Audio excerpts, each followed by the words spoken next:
আপনি যদি চান আপনার চ্যানেলটা সঠিকভাবে মনিটাইজেশন অ্যাপ্লাই করলে মনিটাইজেশন পেতে পাবেন, তো এই জন্য আপনার কোন কোন বিষয়গুলো অবশ্যই খেয়াল রাখতে হবে এবং কোন কোন কাজগুলো আপনি সহজে কিন্তু মনিটাইজ পাবেন। সো এই বিষয়ে আলোচনা করব আজকে। যদি আপনি একজন ইউটিউবার হয়ে থাকেন তাহলে আমি রিকোয়েস্ট করব এই ভিডিওটা প্রথম থেকে শেষ পর্যন্ত কন্টিনিউ করবেন। আমি আপনাকে 100% শিওর দিয়ে বলতে পারি এই ভিডিওটা আপনার জন্য অনেক হেল্পফুল হবে। সো অবশ্যই ভিডিওটা প্রথম থেকে শেষ পর্যন্ত কন্টিনিউ করবেন। আমরা এখন যাচ্ছি মূল আলোচনা। ইউটিউবে আমরা যখন 1000 সাবস্ক্রাইবার এবং 10 মিলিয়ন ভিউজ শর্ট চ্যানেলের জন্য এবং 1000 সাবস্ক্রাইবার এবং 4000 ঘন্টা ওয়াচ টাইম লং চ্যানেলের জন্য যখন আমরা কমপ্লিট করি, তখন কিন্তু আমরা মনিটাইজের জন্য অ্যাপ্লাই করার জন্য অ্যাপ্লাই না বাটন চলে আসে। তো তখন আমরা কি করি, অ্যাপ্লিকেশনটা পাঠানোর জন্য একটা আবেদন করি। তো এই সময় আমাদের কোন কোন বিষয় আগে খেয়াল রেখে কাজ করতে হবে সেটা আজকে আমরা আলোচনা করব। নাম্বার 1-এ যে বিষয়টা আমাদের কাজ করতে হবে সেটা হচ্ছে, আপনার চ্যানেলের মধ্যে যদি 4000 ঘন্টা ওয়াচ টাইম ফিল আপ হয়ে যায়, তাহলে এই অ্যাপ্লিকেশন করার আগে আপনি কোনো ভিডিও ডিলিট করবেন না, আনলিস্টেড করবেন না অথবা প্রাইভেট করবেন না। কারণ আপনি যদি কোনো ভিডিও প্রাইভেট করেন বা ডিলিট করেন অথবা আনলিস্টেড করেন, তাহলে আপনার যে ভিডিওটা এইগুলো করলেন সেই ভিডিওতে যে পরিমাণে ওয়াচ টাইম পেয়েছেন সেই ওয়াচ টাইম কিন্তু মাইনাস হয়ে যাবে। দ্যাট মিন্স আপনার যে 4000 ঘন্টা ওয়াচ টাইম যে পেয়েছেন আপনি, সেখানে কিন্তু এই ভিডিওতে যে পরিমাণ ওয়াচ টাইমটা গেইন হয়েছিল এই ভিডিওতে, সেই ওয়াচ টাইমটুকু কিন্তু ওখান থেকে কিন্তু মাইনাস হয়ে যাবে। সো অবশ্যই কোনো ভিডিও অ্যাপ্লিকেশন করার আগে প্রাইভেট করবেন না অথবা আনলিস্টেড করবেন না অথবা ডিলিট করবেন না, তাহলে কিন্তু আপনার এই ভিডিও থেকে যে ওয়াচ টাইমটা পেয়েছিলেন এটা কিন্তু ডিলিট হয়ে যাবে, ওই আপনার 4000 ঘন্টা ওয়াচ টাইম থেকে কিন্তু ডিলিট হয়ে যাবে। সো অবশ্যই এটা থেকে সাবধান থাকবেন। নাম্বার 2-এ যে বিষয়টা রয়েছে সেটা হচ্ছে ডেসক্রিপশন, মানে ভিডিও মেটাডাটা।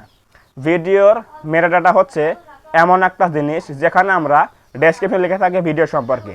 তো অনেকে আমরা কি ভুলটা করে থাকি, আমরা ভুল করে থাকি যে আমাদের ট্যাগ বক্সের ট্যাগগুলো দেই, কিওয়ার্ডগুলো দেই, তো সেই কিওয়ার্ডগুলো আমরা কী করে ডেসক্রিপশন বক্সে লিখে দিয়ে কমা দিয়ে লিখে দিই।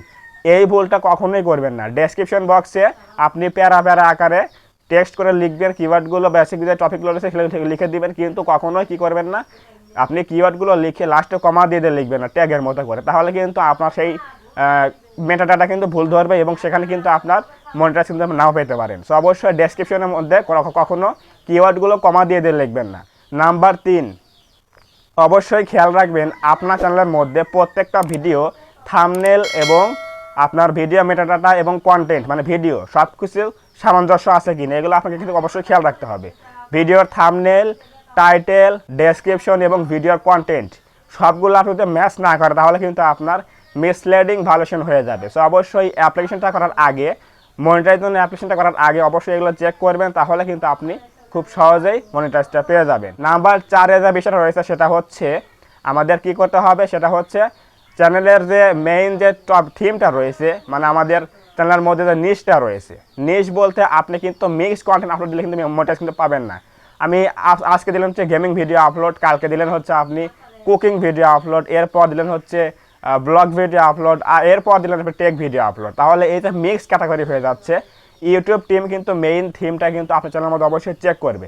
সো অবশ্যই কী করতে হবে, অবশ্যই কিন্তু আপনাকে একটা ক্যাটাগরিতে কিন্তু কাজ করতে হবে। যেমন আমি এই ভিডিওতে, মানে আমার চ্যানেলের মধ্যে কী করি, শুধুমাত্র ইউটিউব টিপস দিয়ে থাকি। তাহলে ইউটিউব টিম যখন আমার চ্যানেলের মধ্যে ঢুকবে তখন কিন্তু অবশ্যই বুঝে যাবে যে আমি কী নিয়ে কাজ করি। তারা কিন্তু বুঝবে যে আমি কাজ করি হচ্ছে ইউটিউব টিপস নিয়ে, মানে হচ্ছে আমার ক্যাটাগরি হচ্ছে সায়েন্স অ্যান্ড টেকনোলজি আর নিশ হচ্ছে ইউটিউব টিপস। তাহলে এটা কিন্তু আমার মেইন থিমটা ঠিক রয়েছে। এভাবে কিন্তু আপনাদের কিন্তু কী করতে হবে, একটা টপিকে কাজ করতে হবে, মিক্স ভিডিও দেওয়া যাবে না, না হলে কিন্তু আপনি মনিটাইজেশন কখনোই পাবেন না। এরপর নাম্বার 5-এ যে বিষয়টা রয়েছে সেটা হচ্ছে চ্যানেল এর কাস্টমাইজেশন। চ্যানেলের মধ্যে যদি আপনি কাস্টমাইজ না করতে পারেন, লোগো থাকতে হবে অথবা একটা সুন্দর ব্যানার থাকতে হবে, আপনার অ্যাবাউট সেকশন রয়েছে চ্যানেলের মধ্যে যে অ্যাবাউট সেকশন রয়েছে সেখানে কিছু কিছু লিখে রাখতে হবে, মানে চ্যানেল ডেসক্রিপশন লিখে রাখতে হবে, তাহলে কিন্তু আপনি এই বিষয়গুলো থাকলে প্রপারলি তখন ঠিক থাকবে, তখন কিন্তু ইউটিউব টিম খুব সহজে এগুলো চেক করে দিয়ে সহজে কিন্তু মনিটাইজটা দিয়ে দেবে। নাম্বার 6-এ যে বিষয়টা রয়েছে সেটা হচ্ছে অ্যাডসেন্স অ্যাকাউন্ট ক্রিয়েশন। আমাদের কিন্তু মনিটাইজেশন পাওয়ার জন্য কিন্তু কী করতে হয়, দ্বিতীয় স্টেপে কিন্তু কী করতে হয়, অ্যাডসেন্স অ্যাকাউন্ট ক্রিয়েট করতে হয়। তো অ্যাডসেন্স অ্যাকাউন্ট ক্রিয়েট করার জন্য আপনি যদি আগে কোনো একটা অ্যাকাউন্ট ক্রিয়েট করে থাকেন অ্যাডসেন্সের, আপনি যে ডিভাইস দিয়ে, সেই ডিভাইস দিয়ে কিন্তু আবার আপনি অ্যাডসেন্স খুলতে পারবেন না। কারণ এটা যদি আপনি করেন তাহলে কিন্তু অবশ্যই অলরেডি হ্যাভ অ্যান অ্যাকাউন্ট দেখাবে। সো অবশ্যই কী করতে হবে, আপনি অন্য একটা ডিভাইস দিয়ে অ্যাডসেন্স অ্যাকাউন্ট ক্রিয়েট করবেন, মানে মনিটাইজেশন অ্যাপ্লাই করবেন অন্য একটা ডিভাইস দিয়ে। যদি আপনি অলরেডি আপনার কোনো ডিভাইস দিয়ে অ্যাডসেন্স ক্রিয়েট করে থাকেন তাহলে এই ডিভাইস দিয়ে না খুলে অন্য একটা ডিভাইস দিয়ে নতুন করে একটা অ্যাকাউন্ট করবেন, তাহলে সহজে অ্যাকাউন্ট হয়ে যাবে। আর যদি আপনি চান যে আমি এই ফোন দিয়েই অ্যাকাউন্ট করবো অথবা এই পিসি দিয়েই অ্যাকাউন্ট করবো, তাহলে কী করতে হবে, পিসি হলে আপনি নতুন একটা উইন্ডোজ দিয়ে নেবেন, উইন্ডোজ দেওয়ার পরে আবার একটা অ্যাডসেন্স ক্রিয়েট করতে পারবেন।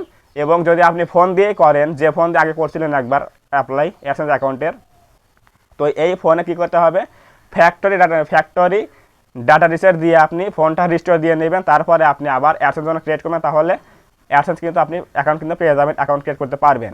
এই সকল বিষয়ে ভেবে কাজ করবেন। এই 6টা বিষয় যদি আপনি মেনে কাজ করেন তাহলে আমি আশা করি আপনার চ্যানেলটা প্রপারলি এই মনিটাইজেশনের অ্যাপ্লিকেশনের জন্য এলিজিবল হবে এবং আপনি অ্যাপ্লাই করলে কিন্তু খুব সহজে মনিটাইজটা পেয়ে যাবেন। সো এই 6টা বিষয় আপনি যদি মাথায় রেখে কাজ করেন তাহলে আপনি আজকে যদি মনিটাইজের জন্য অ্যাপ্লাই করেন তাহলে দেখবেন যে 1 দিন 2 দিনের মধ্যেই কিন্তু মনিটাইজটা এনাবেল পেয়ে যাবেন।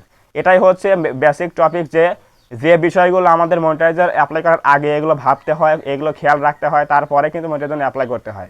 অবশ্যই এই ভিডিও থেকে কিছু জানতে পেরেছেন। যদি বিন্দু পরিমাণ কিছু জানতে পারেন তাহলে অবশ্যই ভিডিওটা একটা লাইক করবেন। লাইক করলে কী হয়, এই যে ভিডিও তৈরি করি, এই ভিডিও তৈরি করার মধ্যে একটা ইন্সপিরেশন তৈরি হয় বা মোটিভেট তৈরি হয়। সো অবশ্যই ভিডিওটা একটা লাইক করবেন এবং কমেন্টে বলবেন যে এই তথ্যগুলো আপনার কেমন হয়েছে, এই বিষয়ে ভিডিওটা কেমন হয়েছে অবশ্যই কমেন্টে বলবেন। আপনি যদি আমাদের চ্যানেল নতুন হয়ে থাকেন অবশ্যই চ্যানেলটা সাবস্ক্রাইব করবেন এবং পাশে আসা বেল আইকনটি অল প্রেস করে দিয়ে আমাদের এই পরিবারের সদস্য হয়ে যাবেন। ধন্যবাদ সবাইকে, দেখা হবে এরকম কোনো নতুন হেল্পফুল এবং ইনফরমেটিভ ভিডিওতে।